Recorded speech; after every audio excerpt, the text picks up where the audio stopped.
Et donc bonjour à tous sur ce nouvel assaut des internationaux de France qui se peut dérouler à Paris. En 2016. Voilà, qui du coup seront commentés par Aurélien et Jennifer. Bonjour à tous, merci. Donc ce saut va opposer donc Margot Fournier face à Laetitia Mallard, donc Margot en bleu et Laetitia en jaune. Et d'ailleurs il est déjà en train de les opposer vu que l'assaut a commencé. L'assaut a commencé plus vite que nous l'imaginions. Donc on voit justement Laetitia qui vient de Toulouse a un jeu assez offensif qu'on a déjà vu quelques fois. Elle manque d'équilibre, on le sent dans ses positions de corps, mais Margot prend l'avantage assez rapidement. Voilà, justement, comme on disait, les deux tireuses ont envie de cogner là ce matin. Je pense que elles n'hésitent pas beaucoup. Voilà. Mais c'est vrai que bon, il y a du répondant des deux côtés, il y a du dynamisme. Pour l'instant, c'est assez agressif. Voilà, on voit dans l'idée justement que les tireurs ne se laissent pas vraiment dominer l'une par rapport à l'autre. Il y a beaucoup de jeux un peu parasites qui se rentrent entre les deux, sans forcément apporter justement ni du point ni de l'avantage. C'est assez, justement, on ne ni intermédiaire ni physique. C'est assez mais je pense que les deux tireuses se connaissent déjà, elles ont déjà dû tirer ensemble et elles savent que pour marquer des points, il va falloir marquer des touches. Quoi. Ouais, donc, être dynamique. Il va falloir être productif par rapport donc, pour l'instant, c'est ce qu'on voit. Il y a vraiment beaucoup de coups qui sont armés et qui sont menés à leur terme. À la fois des coups qui sont parfois justement un peu violents ou un peu limites, mais on sent qu'il y a la combativité de chaque côté. Quoi. Il n'y a pas aucune limite des tireurs qui essaient vraiment d'aller jusqu'au bout de l'assaut. On voit là, Margot arrive même très belle touche en flanc. Marquer de très belles touches, c'est exact, sur cela qui va sûrement faire la différence à un moment. On voit, voilà, c'est l'un des problèmes de Laetitia qui manque malheureusement un peu d'équilibre sur ses touches, qui, justement, en tant que juge arbitre, m'a posé problème plusieurs fois. On voit donc là que... Je sais pas ce que l'arbitre disait, je comprends. Donc voilà. C'était un crocheté ou quelque chose comme ça, ouais. On voit justement que Margot, malgré tout, essaie de bien maîtriser son jeu. Sur les touches en flanc, sur les touches en jambes. C'est ça. Elle va loin, elle essaie justement de maximiser le pouvoir de ses attaques, de vraiment limiter des mouvements parasites qui pourraient la gêner. Elle va vraiment jusqu'au bout de ses attaques. En tout cas, c'est vraiment des séquences très intensives, des séquences où elles sont très productives, elles reviennent ensuite un peu plus pour se cerner mutuellement, et elles reviennent ensuite immédiatement se plonger dans l'attaque. C'est ça, c'est très offensif à la fois, mais assez tactique, j'imagine, entre les tireurs qui se connaissent, je pense déjà d'une certaine façon, et qui arrivent aussi à être productifs dans un jeu assez large, avec des mouvements un peu bizarres. Là, une perte d'équilibre qui s'est soldée par une touche pour Margot. C'est juste un moment, mais bon. On voit justement, l'assaut est quand même assez violent, je trouve, à ce niveau-là. Les tireurs ne s'arrêtent vraiment pas et vont vraiment au bout à chaque fois. Il y a des touches des deux côtés, je pense que ça va être difficile de voir qui mène, parce que les deux tireuses sont touchées assez fréquemment. Et maintenant, nous passons donc sur la seconde reprise. Donc, toujours Margot face à Laetitia. Donc, déjà, début de la première reprise, on voit que c'est différent. La première reprise avait commencé sur des attaques directes en continu. Là, Laetitia, justement, je pense justement qu'elle s'est sentie fixée à être vraiment pas hésiter à lancer plusieurs attaques de suite pour faire reculer Margot. Mais est-ce que vraiment ça a pu marcher? Je ne sais pas. On voit là que justement, Laetitia tente aussi des phases d'attaque après les parades ripostes qui sont assez intéressantes. Pas très forcément... productive, mais au moins intéressant. Beaucoup de contre-attaques là, de la part de Laetitia qui sont testées. Mais comme elle a une allonge, c'est vrai, un peu moins grande que Margot, je sais pas si c'est une idée extrêmement judicieuse pour marquer des points. Là, en tout cas, elle s'est prise une belle touche en flanc sur un ralentissement de Margot. Mais justement, Margot a l'air de bien maîtriser son jeu et bien maîtriser où va son adversaire. Voilà, là de nouveau, elle a réussi à l'avoir en flanc sur un ralentissement.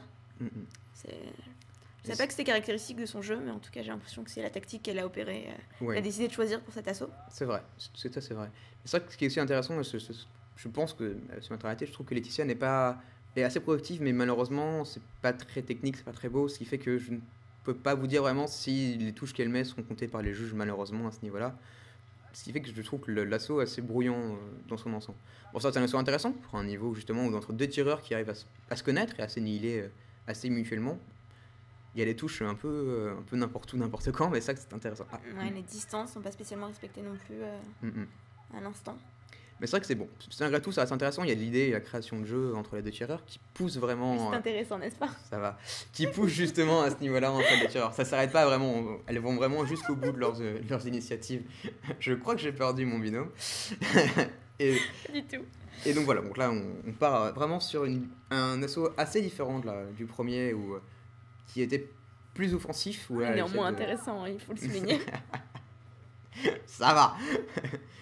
Donc bon, on est donc sur fin, je pense, de la seconde reprise. Oui, bientôt, ça va arriver à son terme. Mais bon, il y a encore quelques attaques des deux tireuses qui essaient justement d'aller jusqu'au bout.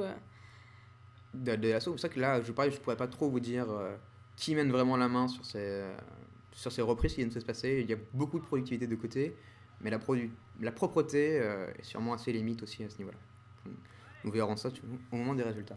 Mais c'est vrai qu'elles produisent un niveau de coup assez équivalent et elles se font toucher aussi également de manière plutôt égale. C'est vrai. C'est vrai qu'au niveau des défenses, les deux tireuses, disons que c'est pas ce à quoi elles consacrent le plus de leurs efforts sur cet assaut. C'est vrai.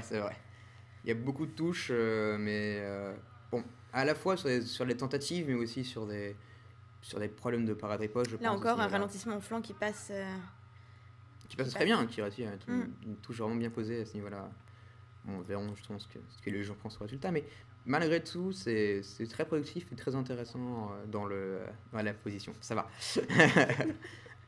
Et bon, les tireurs sont productifs dans leurs attaques, mais assez constants. On n'a pas vu vraiment de différence de jeu entre les premières, deuxième et troisième reprises. Oui, c'est difficile de savoir s'il y a eu une nette évolution. Est-ce que les seconds leur ont conseillé justement comment ajuster leur jeu.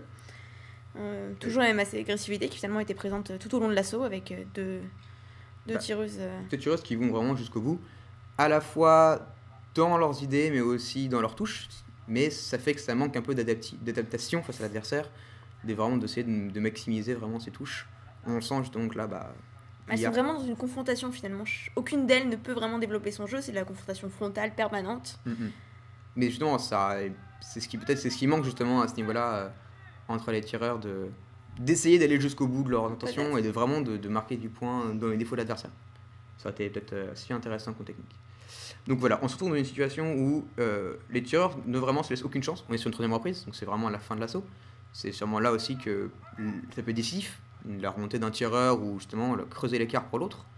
Comme je pense aussi que les tireurs ne savent pas vraiment qui mène la main sur cet assaut. Elles se donnent vraiment à fond sur ces dernières secondes. C'est toujours le même problème, quoi. Elles sont touchées, les tireuses. Donc je pense que de leur côté, c'est difficile de juger si les touches sont... c'est pas elle d'ailleurs de le faire si les touches sont valides ou non, mais du coup, il y a des touches. Et du coup, je pense que ça ne fait qu'augmenter la pression des deux côtés. C'est exact. De savoir que elles doivent justement remonter d'éventuelles touches qui ont été effectuées par l'autre. Donc, et voilà, justement c'est aussi pour ça, je pense qu'elles vont vraiment jusqu'à la dernière seconde, quitte justement là à devenir vraiment dans un jeu où l'arbitre intervient de plus en plus. On voit qu'il n'hésite plus du tout à intervenir à la fois dans des principes de propreté, mais aussi de tactique. Il va même jusqu'à la pénalité. Je pense. On est parti sur une dernière reprise justement où l'assaut va peut-être se créer aussi là-dessus. Ou un arbitre qui va essayer d'intervenir un peu plus par rapport aux deux premières reprises. On verra ça de toute façon sur la fin. Oui, là, le très beau ralentissement de Margot qui va jusqu'à la touche. Bon, là pareil, les tireurs sont vraiment sur une situation de combat frontal, sans vraiment chercher à savoir qui avait la main ou autre. Oui, ça va devenir compliqué à la fin. Donc, mais c'est la fin justement. C'est la fin de la reprise, c'est la fin de notre troisième reprise. Donc c'était particulier comme assaut, assez physique, assez spécial. Je pourrais pas du tout vous dire qui a gagné là maintenant. Et pourtant on va vous le dire, n'est-ce pas? C'est ça. Les résultats vont justement être annoncés. Synchro, incroyable. Et donc c'était un assaut, donc je rappelle, en féminine en poule, toujours pour les internationaux de France. Donc les tireurs sont appelés pour la séquence d'après. Donc nous sommes toujours, pareil, la première journée, il n'y a toujours que des matchs de poule ces journées. Donc voilà, la victoire est donc de Margot. 24 à 20. 24 à 20. Assez serré, finalement. Voilà, le final très serré. On ne pouvait pas vraiment, comme vous le disiez, on ne pouvait pas vous dire qui remportait. Donc cet assaut est terminé et nous vous attendons avec impatience pour les prochains. C'est ça, toujours sur Cannes TV. Et si vous avez quelques remarques ou d'autres analyses à formuler, n'hésitez pas à les laisser en commentaire. Nous les lirons tous, évidemment. Ou inscrivez-vous sur Cannes TV. Exactement. À très bientôt.